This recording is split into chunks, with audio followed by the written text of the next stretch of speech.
The following presentation is brought to you by kmmedia.pro. Please visit kmmedia.pro for more information.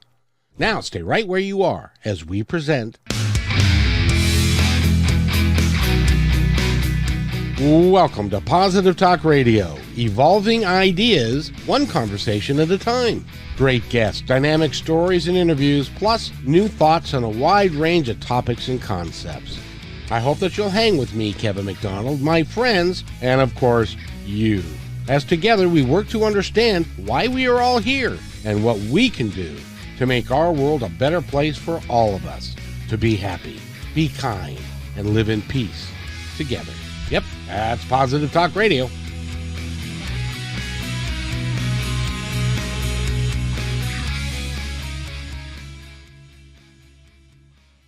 The Positive Talk Radio. We've got a good one for you today. One that's going to make you think. One that's going to teach you something, I hope, and teach all of us a little bit about our fellow man and what challenges there are in life. And Leah Rachel is with us. She's an author.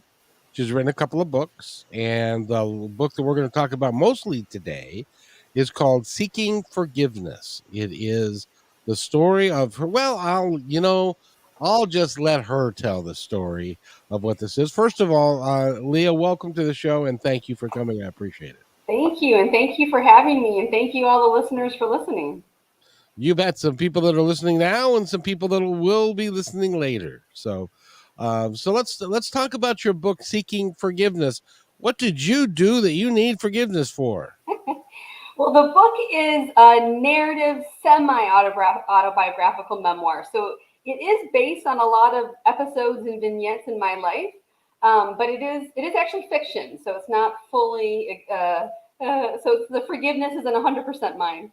So the idea is it's about interracial adoption. It's about a white mother like myself who adopts a black son, which I did, and comes to find that she really has no idea what she's doing and has a lot to learn, has to figure out how to sort of navigate this. And I mean, all mothers and all fathers, all parents sort of go through this a little bit, how difficult parenting is. And I believe that the hardest thing is that you don't always know what you're doing. There's no answer key where you can sort of turn to page 14 and it says, you know, what to do, when to give your son a phone, or what to do when he steals a pack of gum from the gas station, or you know, what to do when he tells you at 10 years old he hates his life. Like, there's no answer key. So you're figuring it out.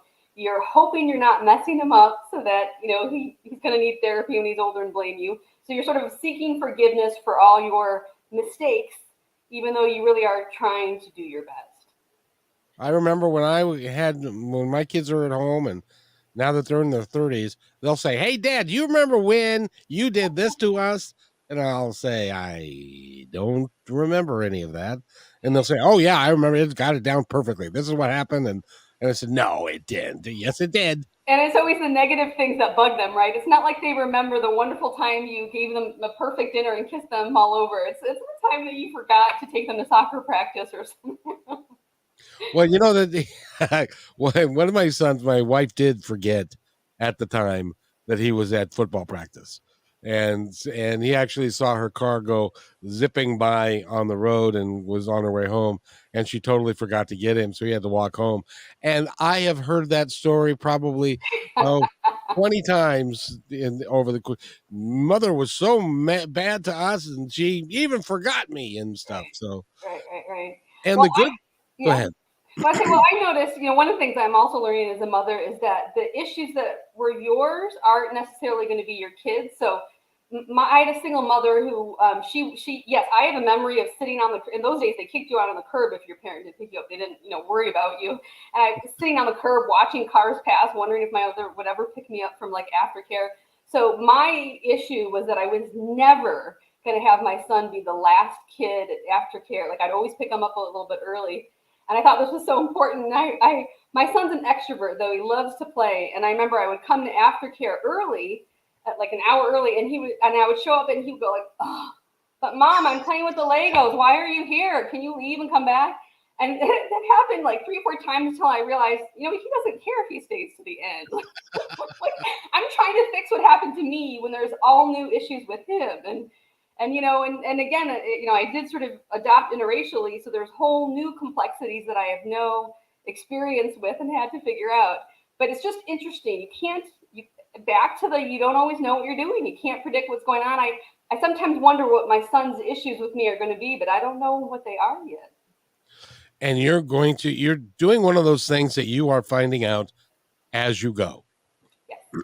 You'll never know ahead of time, especially with. So let me ask you, what was behind your decision to adopt interracially? So, well, so actually, so many people think that I adopted because of fertility issues, but that's actually not the case. I got married, and my husband and I were both actually a little bit on the fence of whether or not to have children. And I just wasn't 100% certain.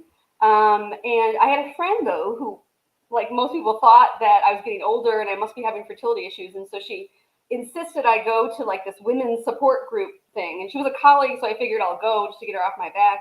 And when I went, there were women who were having fertility issues, and one woman mentioned fostering to adopt, like the foster system and fostering to adopt, and I never even considered it. Like it was like an eye-opening, like light shining kind of thing. And I remember thinking, if having a child is not just about like me and some family like I need to have, it's also about the child, then I want to do it. Like I went from being on the fence to like that night, I want to do this. So I came home and said to my husband, what about fostering? And he's like, okay. And we didn't purposely try to go interracially, but sadly, there's more Black children in the foster system than white children. So I think the probability was probably high going in, and it turned out that way. Now, was he a baby when you adopted him, or was he a little older? He was. So I did. So you can when you go, you take your classes to become foster parents. It takes a year, 2 years, and they also give you this really long, like 2-page checklist of things that you're comfortable and not comfortable with. And they tell you, which is you feel bad saying I don't want to adopt certain things. And a lot of it's medical, like do you are you okay with Down syndrome? Are you okay with drug issues and addiction, things like that? And you feel bad, like you don't want to say no to anything. But I remember the social workers like, it's better you be honest than you take home a kid that you can't handle. And for me, the hardest thing was some of the medical issues. I was actually born really sick and was in a hospital for a long time as a child. So I have a little bit of like PTSD when I go to hospitals. I sometimes have panic attacks. So I said no to a bunch of the medical conditions. But I said yes. I mean, racial things, that's all fine. I don't care. And I said any ages, but I did say a preference for a baby. I did sort of was hoping for the experience from the beginning, on up. And so, yeah, they called me up with a baby that was abandoned in the hospital and come get him kind of thing. He was abandoned in the hospital. Well, so the birth mother left. Yes. Just packed up and left, and that's that's so hard for me to believe. After carrying a child for 9 months and going through that, and then she must have been really in a bad way. Probably. So I do. So one of the reasons that Seeking Forgiveness is fiction and not nonfiction is I actually want to protect the privacy of my son. So some of Sure. his birth history and his birth family and their history is really his story to tell. So in the book, I do fictionalize a bunch of that. Like the book is about motherhood, and it's mostly from the mother's perspective. I mean, obviously the child is in there, but it's more from the mother's perspective. And many people have asked me why I did not just make it nonfiction, and this is actually why. So I do get questions about his birth family and his history and what happened. And to be honest, I don't want to talk about that. Well, and I don't blame you. And until they come forward, if they ever do, and decide that they want to make a change somewhere, but in most cases, when that happens, that they don't want to, Well, or and let me just say, I'm not saying there's anything to be ashamed of or anybody did anything bad. I'm just saying it's my son's story to tell. Like, exactly, exactly. I mean, I'm not saying that it was actually anything bad that might have happened, but it's really his story to tell. Yeah, and you really don't know. Now, as an example, my mother-in-law was adopted, but Hmm. way back in the 30s, and she always thought that because she was adopted that she wasn't loved. But then they found out later that her mother was a 16-year-old single girl, Mm-hmm. and in those days they Mm-hmm. took girls and put them into a place, and then they had the kids, and then they would give the kids to Yeah. somebody else, and then Yeah. they'd go back to school and live Yeah. their life. Yeah. And so it wasn't her fault. Mm-hmm. It just circumstances prevented her, and especially in those days, prevented her from being a mom. I mean, Um, I'm glad you say that because that's how I feel. I mean, one thing I can say that I've told my son multiple times is that his birth mother loved him.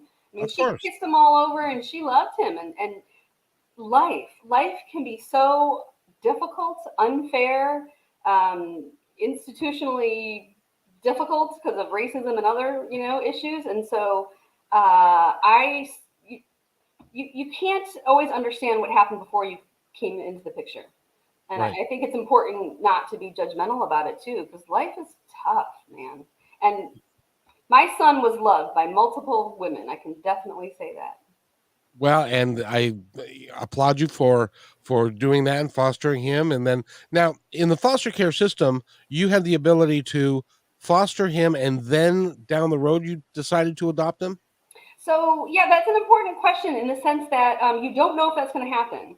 So, and actually, I remember being told when I started looking into this. I remember being told that so it depends. I'm pretty sure foster agencies are run per state. Like I'm not an expert on the foster system. I think it depends per state.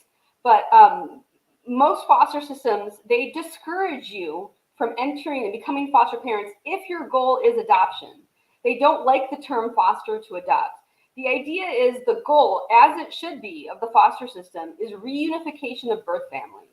So as a foster parent, your job is to be a foster parent and to help with reunification. That is the goal. And so, like, if you go in saying, I want to eventually adopt, they'll roll their eyes at you and maybe even not really try to give you a placement. You have to understand that the primary goal is reunification with birth families. Now, if it can't happen, then they'll say, we need to find a placement in adoption.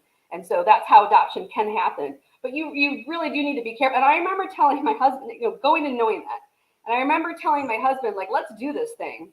But I have no idea how hard that's going to be. Like if we have a child for a year, 2 years, and then we have to sort of let him go to his birth family. We should, but that might be so emotionally difficult. I don't know if I'm be able to keep doing it. And I met women. I can still picture this one woman. She fostered. She was hoping to foster adopt. She fostered 9 times, and I met her on her ninth time, and she was returning the child to the birth family, and happy for the child, but just bawling. I mean, bawling. Having raised the child for a year or two, and how hard it was to let them go. So I didn't know how long I was going to be able to do it, but I went in to see what happened. I can only tell you from my perspective that that would be really, really hard to pour your heart and soul into a baby. You bond with them, and then somebody comes and says, "Well, you know what? You have to give them up." That would be really, really, really hard. But in your case, that didn't happen because they. That did not happen. Yes, we did adopt on the very first placement. That's true, and so that did not happen. Yes. And that's now. How long did you have to wait before they would allow you to adopt?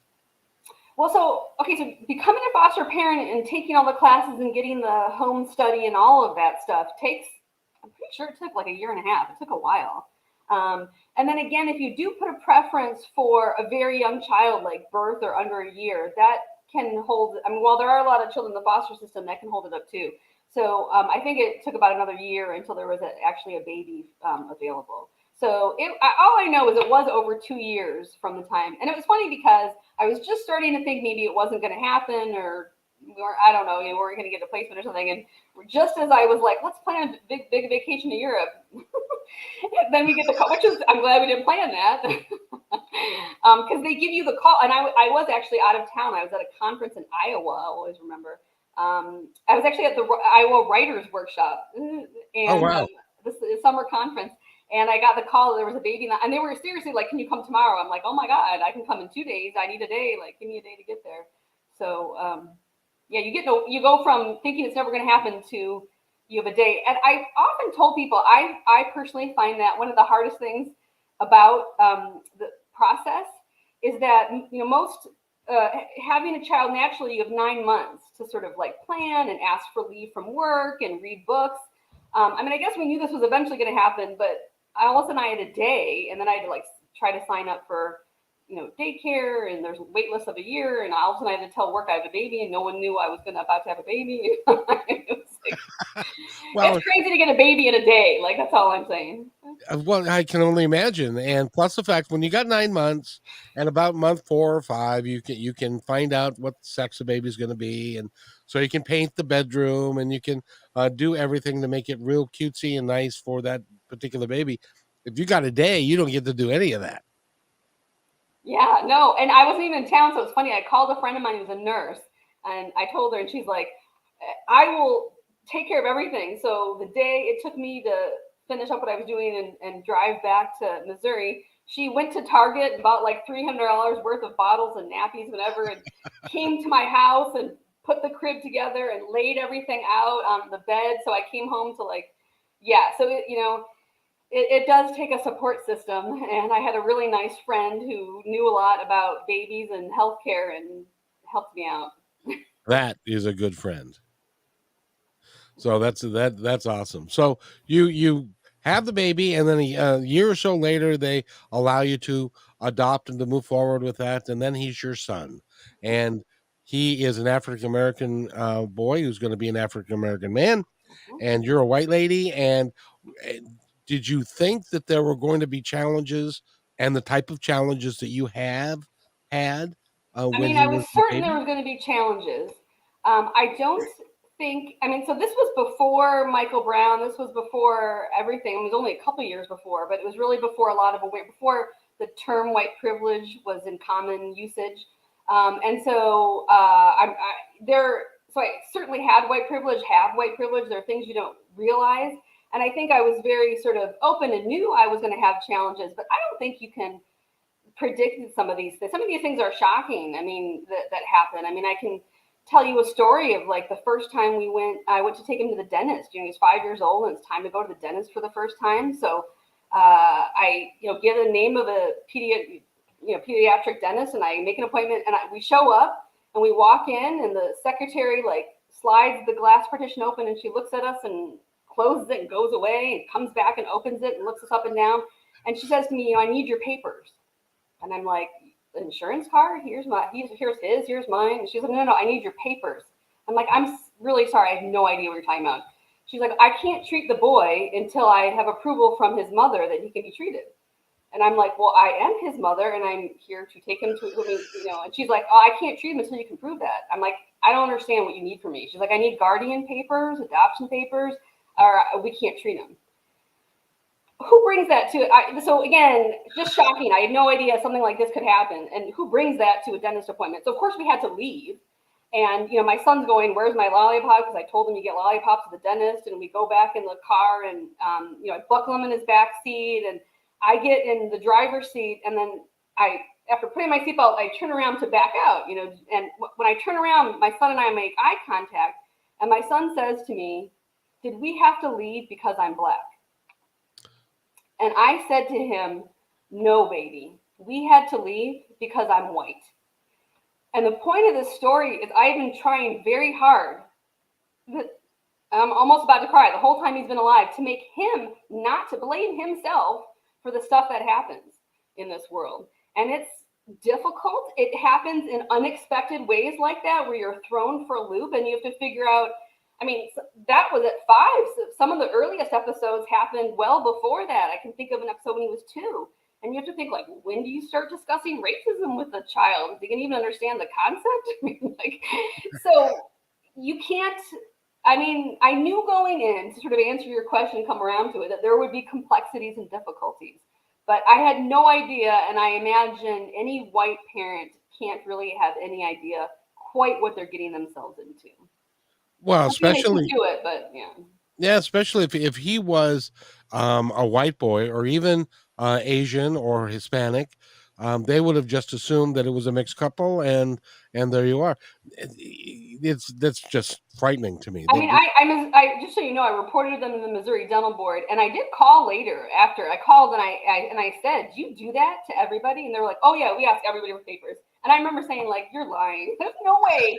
I don't believe you. I don't believe you. That was their line that they actually, that was how they were, because they knew I reported them to the Missouri Dental Board by then. So they were claiming they do ask for papers. I've never heard of anybody else who's gone to a dentist and had to prove parentage. If you do that, they'd have been out of business. I can guarantee you that people would not. Because who would think to take as an example a birth certificate or adoption papers or whatever paperwork that you have. It just Well, and isn't I done. can tell you why I found this shocking. Now that I'm aware of stories like this, I've seen other things on like Twitter and in the news. I mean, it was a couple of years ago. It might have been on Twitter, but I feel like it was in the newspaper. I read about something similar happening in an airport where, white woman had a black child and she was trying to take them on a flight, and then the airline people were like, "Is that your? Like, are you stealing this child? Or where are you taking this child?" And like having a similar kind of thing happen. And so, it's almost like, what are you, I mean, maybe you should carry a copy of your adoption papers, but how stupid, how ridiculous is that you would even have to? But it does happen. Actually, it's one of those things. I've seen what happened to me. I've seen it described in other places happening to other people. And your son, because he's 5, he understood that there was a problem, and he assumed inaccurately, of course, but he assumed that it was because of him, and it wasn't because of him, and it wasn't because of you either, by the way. It was because of the narrow-mindedness of the people that you wanted to go to the dentist with. It's just bizarre. Well, I can tell you. I mean, I really have had a lot of times where I'm very sort of uncertain again about motherhood's like you don't know what you're doing, how much to explain things or not. So I can tell you there's another story. I used to volunteer at something in Missouri called Room at the Inn, RATI, they're like RATI, Room at the Inn. And through my synagogue, and what it is like once a month we open up the building to homeless families, mostly women and children, but you sometimes get some fathers in there too. And you just open it up for a night, serve them dinner, give them breakfast in the morning. It's sort of, Room at the Inn, it's called. Anyway, and so once a month, I volunteered for a long time doing that. And then I started bringing my son to volunteer with me because there were kids there and he's a kid and it was fun. It was more, my son is very extroverted. He loves playing with people. So if there's kids to play games with and, play with cars with, he's game. So I for about I would say 3, 4 months, maybe as long as 6 months. I took him regularly to this room at the inn where we were volunteering. And again, and my son has a penchant for asking questions when we're in the car. We're leaving at the end of, we would do the evening shift, like play games, have dinner with them. We were in the car, buckled up. I'm backing out of the thing, and my son says to me, "Why is everybody who comes to this thing black?" And it hadn't dawned on me. And I had to think for a second, like, weren't there any homeless people that were white that showed up? But in all honesty, I don't think there were in the 3 to 4 months he'd been going. All of the homeless people who showed up were black.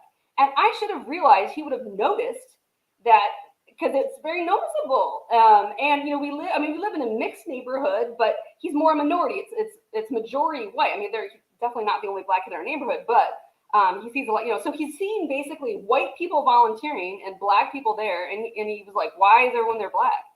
And I remember thinking, like, do I explain? And I actually, and it wasn't very old. It was not long after the dentist. I think it was like maybe 6, 7 years old. And I remember thinking, like, do I explain institutional racism to him and that, black people have been denied housing and denied jobs and, it creates where do and I actually I went on the whole drive home, this lengthy thing about like history and slavery. And then I realized we got there and I came home and I asked him if he had any questions. And he was like, can I have some candy? He like, I don't even know how much he listened to it. He was just like, okay, mom, I need to do something else and not listen to this any longer. So my overall, I'm rambling a little bit. My overall point again is I'm constantly wrestling with how do you deal with these things? How do you describe them so he doesn't feel bad or guilty? How do you describe them in ways he'll understand? It's really difficult. And, and it should be something that all white parents do, not just white parents of black children. It's just that I think it comes up more for us because he notices.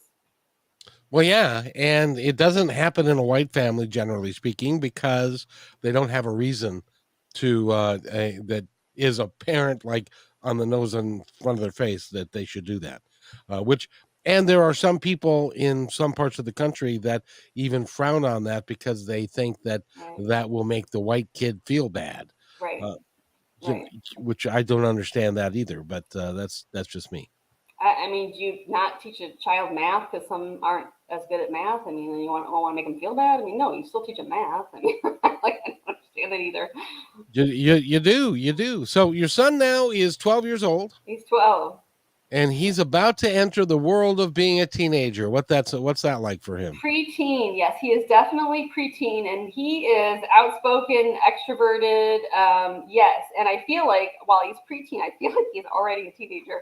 Yeah, because my kid is very. I mean, he's been talking since he was 2, and whatever. So I don't know. I mean, I'm every stage is exciting and scary at the same time. So I'm excited because he's learning more things and doing more things. But I can tell you, I'm very nervous. So the new thing is, my son likes to. We live not too far from a shopping mall, like just a block or so away. And his friends on the weekend like to walk to the shopping mall and hang out there, and like just themselves, and they're seventh graders, and that seems really too young. And I can tell you, like I think the second time he did that, he came home and did tell me a story where he was wearing a hat that had a tag on it, but they bought it at the dollar store, so the tag did say dollar store. But some old lady came up to them and said, "Did you steal that?" Like it has it. Like asked my son if he'd stolen the hat he was wearing, and he was like, "It's a dollar store tag."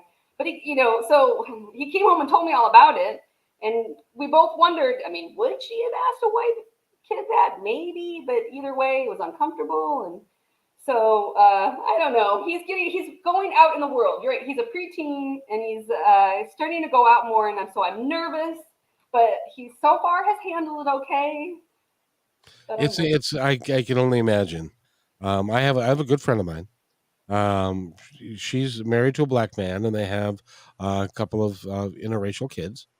And she says every time now he's a great kid. He's now 20. He's an actor, and Oh, yeah, he's very vivacious and a really good guy.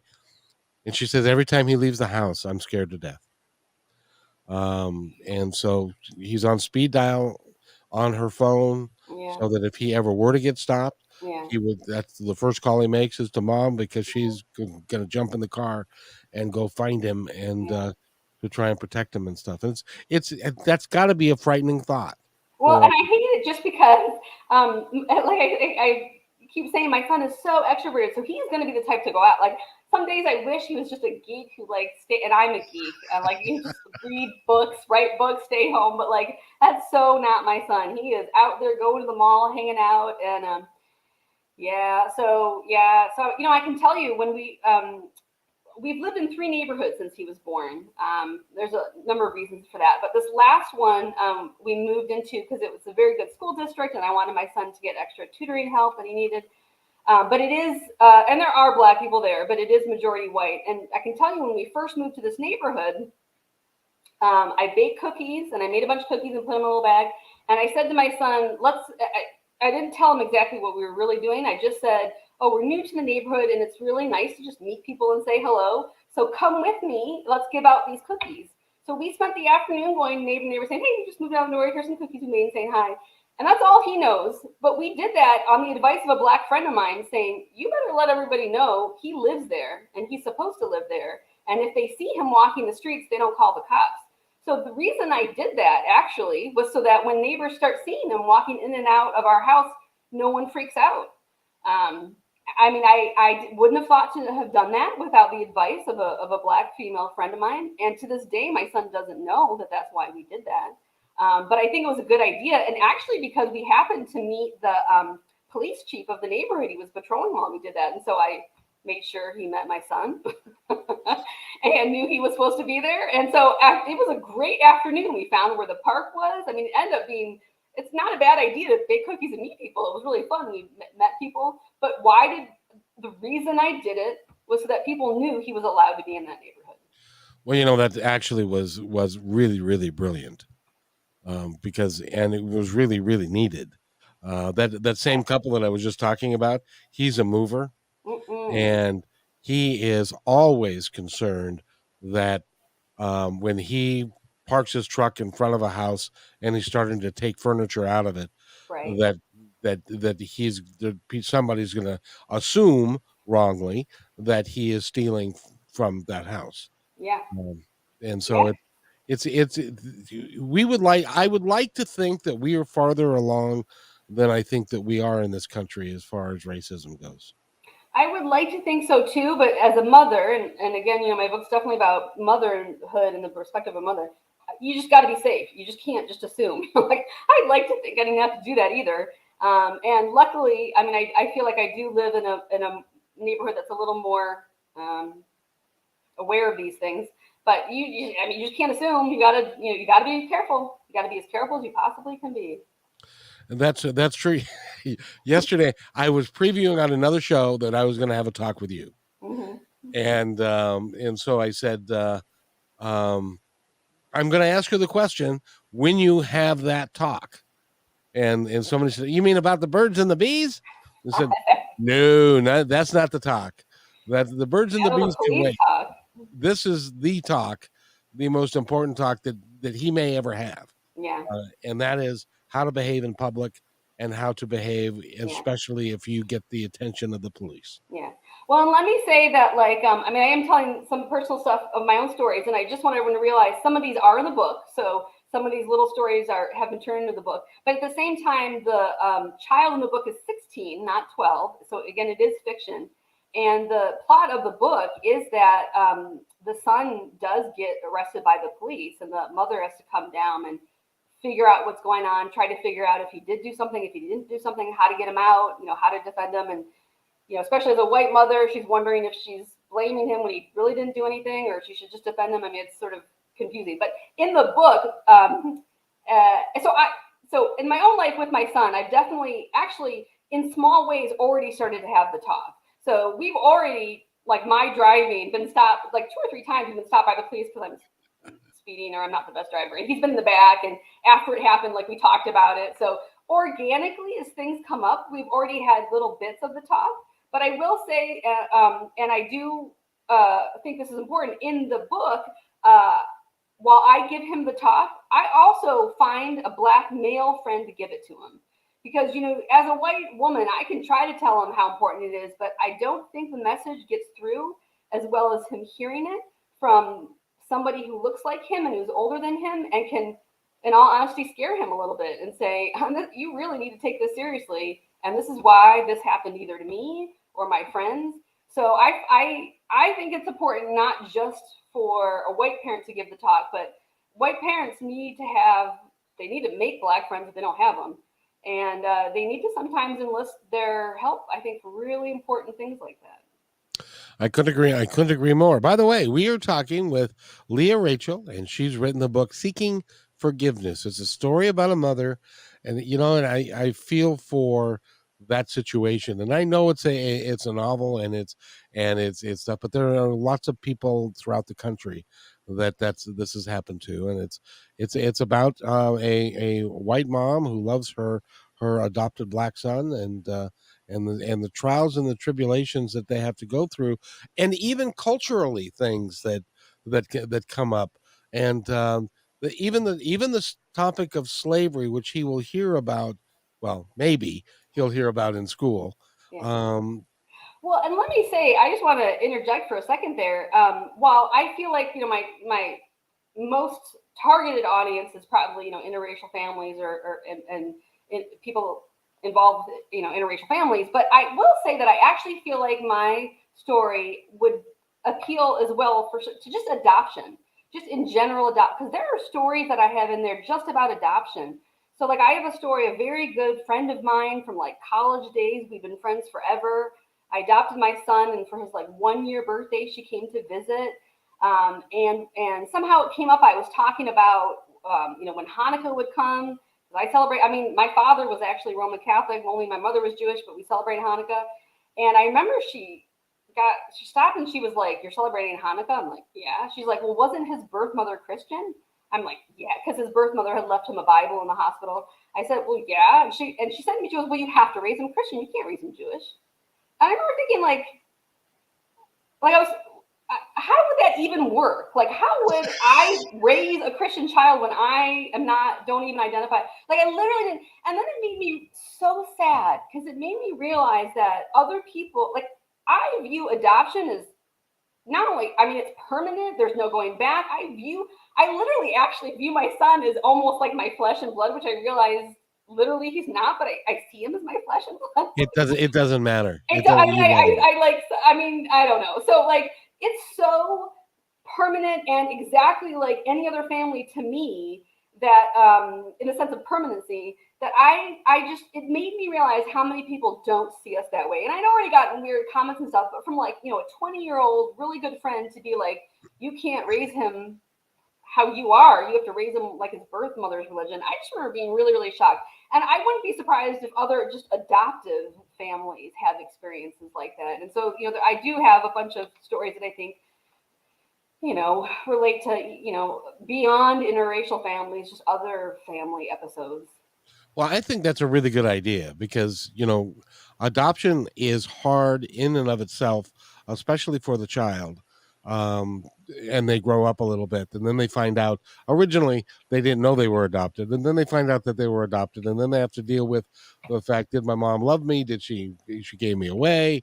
What happened there, and all that kind of stuff. So it's really good for an adoptive, I think, for an adoptive parent to be open and honest because my father or my mother-in-law's parents did not tell her Mm-hmm. that they knew about what happened to the mother for years, Mm-hmm. and that genuinely affected her Yeah, because she didn't feel she was part of her adopted family. She yeah. didn't feel like she had a family and stuff. So it's really important that everybody's, I think, is open and honest I and couldn't agree more. I couldn't, and if anything, it's funny. And again, we don't always know either what we're doing or what our children need. But like, I'm so with you that like, from day one, I would bring up his birth mother, and tell him, about her and how she kissed him all over his face and stories and blah. And I like, for years, if something would happen, and again, I like doing things organically, like bringing up race when things happen, bringing up his birth mother when it's sort of, and I would bring her up, and then I'd be like, "Do you want to talk about it more? Do you have any questions?" And he'd always be like, "Yeah, no." Like he never wanted to talk about it. He would almost be like, "Why do you bring?" Like he didn't say, "Why do you bring her up?" But he'd almost be like, "Why is she always bringing her up?" And I found that fascinating. Like I thought he'd have questions, and I think he will one day. He still really doesn't ask me about her. I think what was happening was for the longest time he didn't want to see himself as not a part of our family. Like he just wanted to be like, "You're my mom, and why are you making me confused about it?" And so, I mean, I don't know for sure, but I'm with you that it's important to be open and honest. And I've told my son a million times, you can ask me anything. But I have found it fascinating. He has not, on his own, asked me anything. well, and part of that I must say is because he's very happy where he is and he doesn't want anything to change. And that's the other thing. An adopted child can always be nervous that Yeah, the other family is going to come into their life and it may not be a great place for him to be when he's happy where he is. yeah, yeah, yeah. Who knows? Yeah, who knows? Yeah, and he does have some interaction with parts of his birth family now, but unfortunately, because of COVID, like that sort of has not happened as much in a long time, and so yeah, he just doesn't show a ton of interest right now. I'm thinking he will one day, and the good thing is just that he knows the path is open. Communication, like he can. I mean, I really do. I mean, I literally just say, "You can ask me anything if you ever want to talk about anything." So I think he really does know that. Well, and you've written the book and you obviously care and you are wanting to do the absolute best that you can for him. And not only that, you're helping other people do the same thing. And by reading your book, they can get an insight as to perhaps a different way to be, a different way to take care of their child. Yeah, well, thank you. Well, it's funny. Someone once said to me, like, what does your son think of the book, or have you read parts of it to him? And I remember when I finished my like 10th and final draft of the book, and I had it printed out. I had like the stack of paper on my desk. My son knew I was writing a book about him, and I said to him, "I'm like, the book's done. Do you want to come see the book?" And he came down, and I pointed out the paper on the desk, and he was like, "That's just paper." Like, Like he was so unimpressed, and he was like, "That's not a book." And so, and he has not really shown interest in me like reading parts of it to him or anything like that. But I do feel like the book is a little bit like my love letter to him, and I feel like I lost both my parents. They both died by the time they were 50. So I lost them young. And if my mom had a blog or a book or anything that I would have read it and reread. Like, so I feel like, I mean, God willing, I'm not going to, die when I'm 50, but my son will always have a copy of this. And like, if he goes off to college and he's feeling lonely, maybe I'll slip it on his bookshelf and he can sort of see it and just know it's there. And so I do like, I would not be surprised if he doesn't read it for a long time, but I bet one day he will and just be really comforted to know and read about how much the mother in that book just loved her son and was doing everything she could to try to help him in a moment of need. He will reach out and he will read that book, like a lot of folks that over the course of time, and be it in a used bookstore, be it at Barnes and Noble, be it online, somebody's going to read your book and it's going to make a difference in their life, and that's important. Well, thanks. Well, I do have to say I had some early press. I wrote a piece about Mother's Day, this Mother's Day, in the summertime, and it was about interracial adoption. They had a picture of my son and me and my husband, and from that publication, it was in like a couple of local newspapers. I got like 3 different emails, and I got one woman. She sent me. She's much older now. She's like in her 80s. She's had her family for like 50 years, but she sent me a photo of like her black son and this long hand, older one writing the big cursive, this long letter just saying how much she appreciated my piece. And for her to have adopted like 50 years ago interracially was really That was rare. something. That was Oh my something. God. So I can't even imagine some of what she went through. And it just touched my heart so much that she took the time to write this letter and send me a picture. And it made me realize like, the hours and years of writing this book are worth it for many reasons. I mean, one for my son and 2 for me, it was cathartic, but it, if it touches even a few people, oh my God, it was worth it. Totally worth it. And I can tell you it will. Thank It you. will. There will be people who listen to this show either now or later, and they will go pick up your book, and because it fulfills a need that is not going to go away Yeah. in our society. In fact, I think it's going to become even a bigger deal over Well, time. let me just say, I do have right now on Goodreads a giveaway open. So you still have like 2 weeks to go on Goodreads. You can sign up to get the book for free if you're one of the lucky winners. Oh, Otherwise, cool. it's not for sale until October 18th. It comes out October 18th. Oh, so I didn't realize that. So the book's not even out yet. This is pre-publication press. Yes, no, they tell you to start promoting it early to get buzz. So Well, wonderful. I'm glad that you're here, and we can be kind of like a world premiere kind of thing. well, and I will say you can read the first couple chapters. So there are the first 3 chapters, I believe, available on my website, leahrachel.com. And I did partner with, in St. Louis, there's this nonprofit organization called Before Ferguson Beyond Ferguson, like one word, no spaces, Before Ferguson Beyond Ferguson.org. And it's a racial equity storytelling project. So there's a lot of journalists on the board, very board with people from all ages, all races, and they publish a lot of journalistic pieces. But they have been serially publishing parts of my book as well. So you can read a number of the chapters now, so that you will know for sure you want to buy it when it comes out. Well, I think you should just bite the bullet and buy it, quite frankly. And it's something that could go on the coffee table, and you can and it would become a real topic of conversation when you have a bunch of people over to your house Yeah. and having a party and talking about, because these are one of those issues that they're not going to go away. They need to be talked about. They need to be understood so that we can get past this stuff that we are currently in, Yeah. and this, I don't even know the white privilege and all that all that stuff. Well, So and I've been in book clubs, and I can tell you that the better book clubs are the ones that like have stories that you can latch onto and talk about. And I mean, I really do feel like this is a book club kind of book. Like you read these chapters and you get together, and people are going to be like, I had no idea, or I have a story like this, or the way this happened, or maybe the mother should have done something differently, because I had somebody else in an interview ask me if I like the way I've written the mother in the book, if I like that mother, which I found a fascinating question because she is based on me, but again, the book is fiction. And I will say that I tried to portray the mother honestly.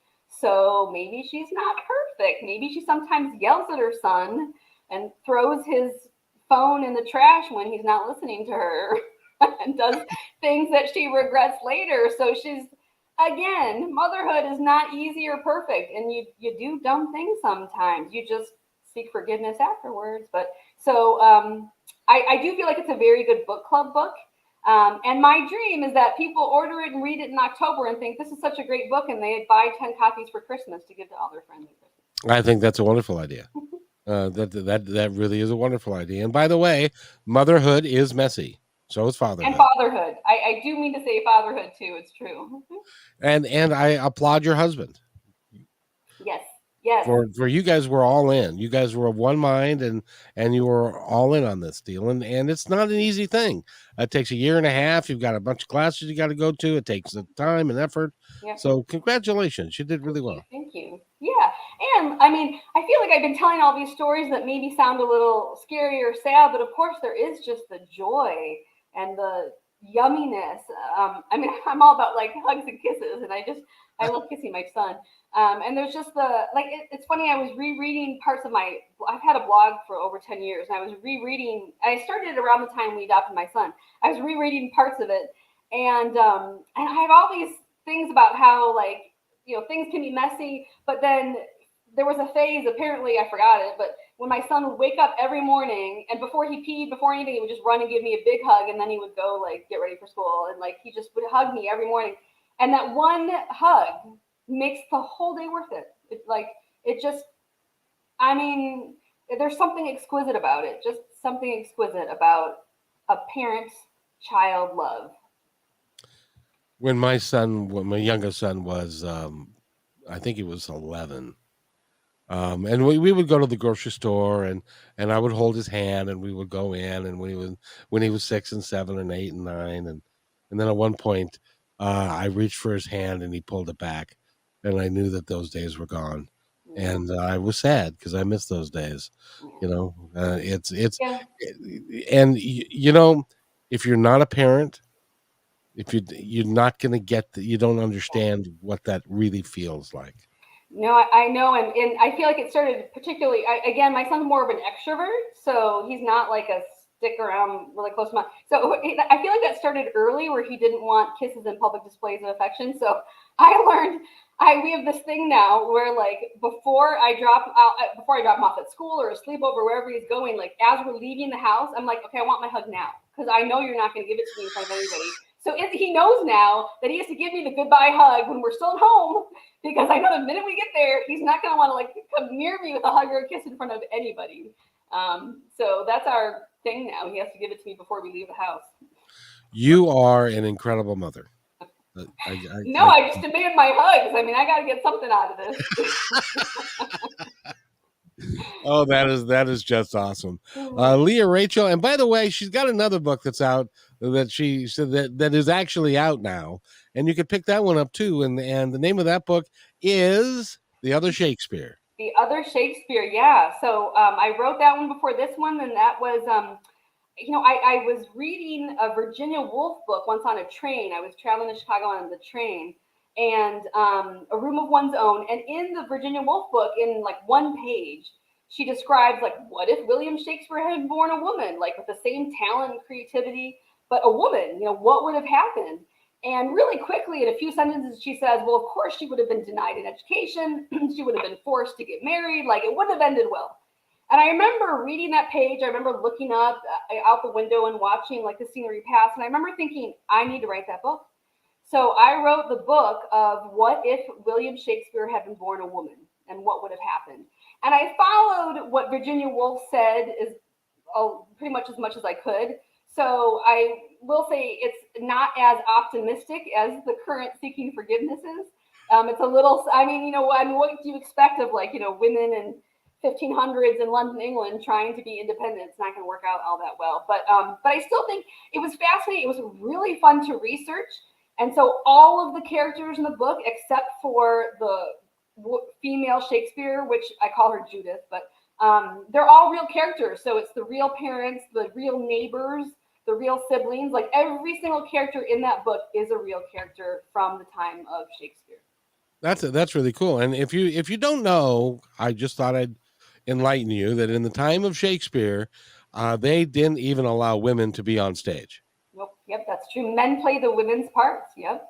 Yep, and nowadays that would be there would be people that, and anyway, but that's how they did it back then because women were less than, and they should be kept in the kitchen, stirring the pot, Right. and not getting out into public much. Well, and yeah, and they often didn't even get an education. You know, couldn't go travel, couldn't do any of those things. So, yeah, for sure. Yeah, well, even at the beginning of our country, which was in 1776, women couldn't vote for another 200 years virtually. Yeah. You know, so Yeah, I know. And don't get me started on what's happening today. It makes one nervous. it does indeed. It does indeed. Well, we just need to stick together and, by the way, vote. Yes. Everybody, Oh, thank you for saying that. I agree. everybody needs to vote, and personally, I don't care what you vote for, but if everybody in the country voted, then we would have a a real honest consensus of Mm-hmm. what we should be doing as a country, Mm-hmm. because I think it's a crime that 40% at any given election, 40 to 45% of the electorate is what decides what's going to happen for all of us, I and know. I that know. should be wrong. That's wrong. I agree, and it's only a drop in the bucket. It doesn't really matter, but I will just say that I always make on election day. I drive anybody who needs a ride anywhere, like to in order to vote. If anybody can't get there, so if you live in St. Louis, Missouri, and you need a ride on polling day, contact me through my website. I just drive people after I vote. I wake up, I vote first thing, and then I sign up usually through my synagogue to drive anybody that needs to vote. So hopefully that gets a few more people voting, but it's only a drop in the bucket. But yes, I mean, whatever we can do, and I'm with you too. Like, however you want to vote, vote. Just be a part of the process. You know, sort of become involved, become educated about what's going on, and just participate. I realize it's hard, and I feel like I'm sounding privilegey again because some people have 3 jobs and kids, and it's hard to get out and vote. And so I get that. That's why if there's anything I can do, like rides, just Well, and what I've learned today is that you not only adopted your son, but you volunteer and you're willing to drive people around. You are what I would like to say is just a good person, and I think that's awesome. So well, I'm thank going to demand that everybody that listens to this buy the book. It's called Seeking Forgiveness, and Leah Rachel is the author. One of these days, when your son is a little older, I would love to have him on the podcast.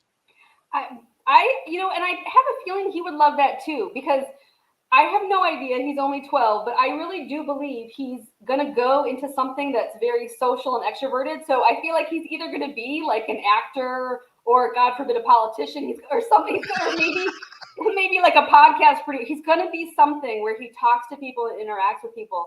So, and and I don't know if this is because he knows I write, but actually last week, one of the first weeks of school, he came home and he was like, "Oh, there's an assignment to write. We have to write a story." And it's my favorite homework this week. Like, can you and he was really eager to show me what he wrote. And then we worked on it and I helped him edit it. And then he's like, I really like writing. And I don't know if he's doing that because he wants to like get on my good side and he knows I like writing too. But oh my God, I went to bed that night thinking, if my son becomes a writer too, I think I will just cry tears of joy, like nonstop. And then wouldn't it be neat if he wrote Seeking Forgiveness with a different title, of course, but from his perspective? Like, Absolutely. how cool would that be? Like the same book, but from his perspective, because the book is more from the mother since I wrote it. Like, I'd love for him to write his side of the story. And I think he will. I think, and he's got a really good role model to start with. So, Leah, we're going to need to go away now. But before we do that, first of all, have you had a good time? This was fast. It went Oh by my fast. God, I can't believe it's been almost an hour. It feels like it was like 15 maybe minutes. Yeah. And so, but what I want to do is I want to set myself aside and I want to give you the opportunity to talk to the people that are listening now and those that will be listening over time in all the forums that we're at. to tell them anything that you'd like them to know. Thank you. So, so let me just say again, you can find out anything about me as a writer, about both books. You can read the first couple chapters of both books, as well as like the essay I wrote about interracial adoption, everything at my writer's website, which is www.learachel, like no spaces, just LEARACHEL.com. So from there, you can get links to everything, including like the Amazon page and Barnes & Noble page where you can buy the books. But again, you can pre-order the Kindle now, and you can get the published hard copy, paperback, whatever, October 18th. And you can enter Goodreads giveaway now. There's going to be 100 copies given away if you're on Goodreads. And so the book, again, Seeking Forgiveness, comes out soon. And www.learachel.com. And you are awesome to talk to. Will you come back so we can do this again? Anytime. This really was fun. Thank you, Kevin. Thank you. And I'd love to book you on Positive Talk or on KKNW, because that goes out into Seattle, and Seattle's a pretty progressive town, but there's lots of folks that need support. Yeah. And their interracial marriages with interracial kids and all of that. Well, and I love what you do, and I love that this is like positive talk radio. And so I was feeling a little bit bad in the interview. I felt like I was telling all these like sad stories, but like I do feel like the bottom line is positive. That like it is possible to interracially adopt, and it's a wonderful, joyful thing. And I love the education aspect of like learning about some of this. So positive talk. I mean, I would love to be on any of your shows. Well, thank you so much. It's so fun to have you here, and I really appreciate you coming on. Thank you so much. So if you will wait right there, I got to do this, and then I will be right back. Hey, thanks for enjoying this episode all the way to the end. Please give us a like and subscribe to this channel. This has been a production of positivetalkradio.net. Please visit our website, oddly named positivetalkradio.net, for more details about us and our mission, which is to provide great positive programming designed to inspire us all. I'm Kevin McDonald, and I'm proud of these shows, and I truly hope that you'll like them and share them with friends and family. So on behalf of our entire team, remember, be kind to one another, because each other